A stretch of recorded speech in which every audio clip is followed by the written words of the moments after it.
माही ने जिद करते हुए कहा, प्लीज ना सुगंधा आंटी, आप मेरे साथ ही चलना एल, और मुझे रेडी होने में हेल्प भी करना।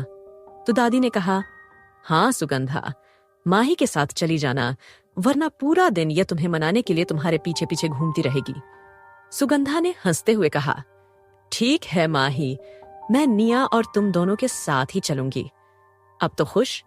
माही ने भी खुश होते हुए कहा, अब मैं खुश क्यों नहीं होगी, मेरी पूरी फैमिली कल मेरा प्ले देखने आएगी। फिर निया ने कहा, चल ऊपर चलकर थोड़ी बहुत प्लानिंग भी कर लेते हैं, और हमें ड्रेस भी तो सेलेक्ट करनी है ना कि कल तू क्या पहनने वाली है। माही और निया दोनों ही निया के रूम की तरफ भाग गई। सुगंधा ने अधिराज जी से पूछा, डैड, रणवीर और आदित्य कब वापस आने वाले हैं? अधिराज जी ने कहा, 2 दिन बाद ही वो लोग इंडिया वापस आने वाले हैं। अच्छा सुगंधा, तुमने रणवीर का रूम रेडी करवा दिया है ना? तो सुगंधा ने कहा, हाँ डैड, मैंने रणवीर का रूम रेडी कर दिया है। मुझे पता है कि रणवीर को किस तरह की थीम पसंद है, और आदित्य से मैंने बात की थी तो उसने कहा है कि उसके रूम में उसे किसी भी तरह का बदलाव नहीं चाहिए, उसे वैसा ही रूम चाहिए जैसा वो छोड़ कर गया था। फिर अधिराज जी ने अभिराज से पूछा, अभिराज, 2 दिन बाद होने वाली पार्टी का सारा अरेंजमेंट तुमने देख लिया है ना? तुम्हें पता है ना, मेरे दोनों पोते इतने वक्त बाद वापस लौट रहे हैं और यह पार्टी ग्रैंड होनी चाहिए। तो अभिराज ने कहा, यस डैड, मैंने सारी तैयारी देख ली है और यह पार्टी अब तक की सबसे बड़ी ग्रैंड पार्टी होगी। आखिर इस घर के दोनों बेटे जो वापस लौट रहे हैं कैलिफोर्निया। आदित्य, राजवीर और रणवीर तीनों ही डाइनिंग टेबल पर बैठे हुए अपना ब्रेकफास्ट कर रहे थे। उनके पीछे ही सर्वेंट अपने हाथ बांधे खड़े थे। आदित्य ने अपना नाश्ता करते हुए ही पूछा, रणवीर, ये अचानक तुमने कल जाने का फैसला ही क्यों किया है? हम तो परसों जाने वाले थे ना? रणवीर ने बिना आदित्य की तरफ देखे ही कहा, क्योंकि मुझे दादाजी को बिना बताए इंडिया जाना है, इसीलिए। तो राजवीर ने सवाल किया, पर ऐसा क्यों? रणवीर ने कुछ सोचते हुए कहा, राठी इस वक्त इंडिया में है और वो परसों इंडिया छोड़ देगा, और उससे पहले ही हमें उसे दबोच लेना है। यह सुनकर आदित्य ने राजवीर की तरफ देखा और फिर रणवीर से पूछा, तुम्हें कैसे पता कि वो इंडिया में है? तो रणवीर ने कहा, मैं तुम लोगों की तरह फालतू की बातों में टाइम वेस्ट नहीं करता हूँ। मेरा पूरा फोकस अपने काम पर है, इसलिए मुझे अपने दुश्मनों के बारे में पल पल की खबर होती है। रणवीर के बातों में छुपा हुआ तंज राजवीर और आदित्य दोनों ही समझ गए। दोनों ने ही अब चुपचाप अपने नाश्ते पर फोकस करना ही सही समझा। लेकिन तभी राजवीर ने पीछे ही खड़े एक सर्वेंट की तरफ देखा और उसे घूरते हुए कहा, हम लोग कल ही इंडिया जा रहे हैं। इस बारे में रणवीर के दादाजी को इन्फॉर्मेशन नहीं मिलनी चाहिए, क्योंकि अगर मुझे पता चला कि उन्हें यहाँ से इन्फॉर्मेशन मिली है तो मैं अच्छे से जानता हूँ कि उनका कौन सा एजेंट यहाँ उनके लिए काम कर रहा है। यह सुनकर पीछे खड़े दोनों सर्वेंट जल्दी से अपनी नजरें झुकाए बोले, जी, हम इस बात का पूरा ख्याल रखेंगे।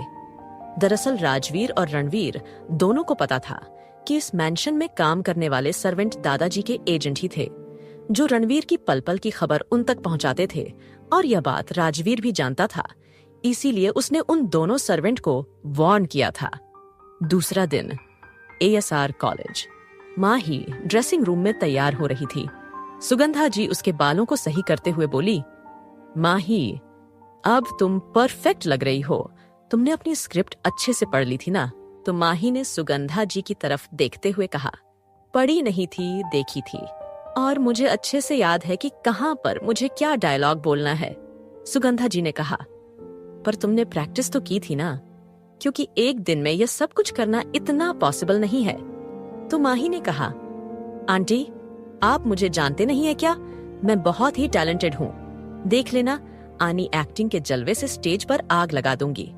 निया ने कहा, आई होप कि ऐसा ही हो, पर वहां पर तुम लड़ने मत बैठ जाना, क्योंकि पिछली बार तुमने रामायण के प्ले में अच्छी खासी महाभारत छेड़ दी थी।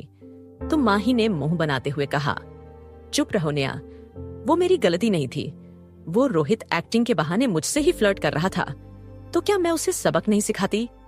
सुगंधा जी ने अब दोनों को चुप करवाते हुए कहा, अच्छा बाबा, ठीक है, अब यहीं पर झगड़ा मत करो। तभी अखिल ने वहां आते हुए कहा, माही, तुम रेडी हो ना? प्ले 10 मिनट में शुरू होने वाला है, जल्दी से स्टेज पर पहुंचो। तो माही ने कहा, हाँ मैं रेडी हूं। कुछ ही देर में वो सुगंधा जी और निया के साथ स्टेज के बैक साइड पहुंच गई। सुगंधा जी ने माही से कहा, माही, पूरी तरह से कॉन्फिडेंट रहना और घबराना नहीं। माही ने मुस्कुराते हुए कहा, हाँ आंटी, आप चिंता मत कीजिए, मैं ऐसी एक्टिंग करूंगी कि यहाँ सब मेरी एक्टिंग के फैन हो जाएंगे, देख लेना। तभी एक लड़की ने कहा, माही, जल्दी से स्टेज पर पहुंचो, पर्दा उठने ही वाला है। सभी लोगों ने अपनी अपनी पोजीशन ले ली है। माही ने सुगंधा जी के गले लगते हुए कहा, ठीक है आंटी, मैं आपसे थोड़ी देर में मिलती हूँ और आप मुझे चीयर जरूर करना। सुगंधा जी ने हंसते हुए कहा, अरे मैं तो यहाँ आई ही इसीलिए हूँ, मुझे मेरी माही की लाइव परफॉर्मेंस जो देखनी थी। माही उस लड़की के साथ स्टेज पर पहुंच गई। पर्दा अभी उठा नहीं था, सभी लोग अपनी अपनी पोजीशन लिए खड़े थे। दरअसल ये प्ले एक लव स्टोरी के बेसिस पर था। माही ने एक लॉन्ग गाउन पहना हुआ था जिसमें वो किसी प्रिंसेस की तरह बहुत ही खूबसूरत लग रही थी। माही तो वैसे भी बहुत खूबसूरत थी और आज तो ऐसा लग रहा था जैसे रियल में कोई परियों की रानी स्टेज पर उतर आई हो। वहीं उसका को-स्टार रोहित तो उसे देखता ही रह गया।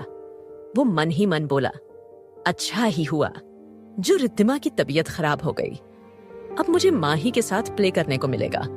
वैसे तो ये कभी मेरी बात नहीं सुनती है, लेकिन प्ले के बहाने मैं इसे अपने दिल का हाल बोल ही दूंगा। वहीं माही ने जब रोहित को अपनी तरफ देखते हुए देखा तो मन ही मन कहा, अखिल को भी एक यही मिला था मेरा पार्टनर बनाने के लिए। इडियट, देखो कैसे घूर घूर कर देख रहा है मुझे। अब तक माही रोहित के पास आकर खड़ी हो गई, पर रोहित अभी भी उसे एक टक देखे जा रहा था। माही ने फेक स्माइल के साथ कहा, रोहित, क्या तुम अपने आगे के दांत तोड़वाना चाहते हो? तभी रोहित अपने होश में आया और सकपकाते हुए कहा, माही, तुम ऐसा क्यों बोल रही हो? तो माही ने कहा, तो मुझे ऐसे घूरना बंद करो, तुम्हारा ऐसे घूरना मुझे पसंद नहीं है। रोहित ने स्माइल करते हुए कहा, यार, तुम आज लग ही इतनी खूबसूरत रही हो कि मेरी नजर तुमसे हट ही नहीं रही। माही ने कहा, तो मैं तुम्हारे दांत से पहले तुम्हारी आंखें फोड़ देती हूँ, वो कैसा रहेगा? माही की बात सुनकर रोहित ने जल्दी से अपनी नजरें दूसरी तरफ करते हुए कहा, ये हर वक्त मारने पीटने की बातें ही क्यों करती रहती है?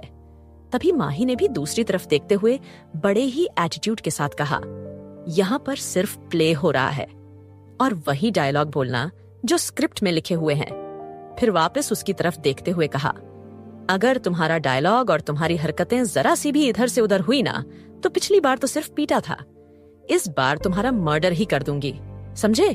तभी एक अनाउंसमेंट के साथ पर्दा उठा और वहां पर धीमा धीमा एक म्यूजिक बजने लगा।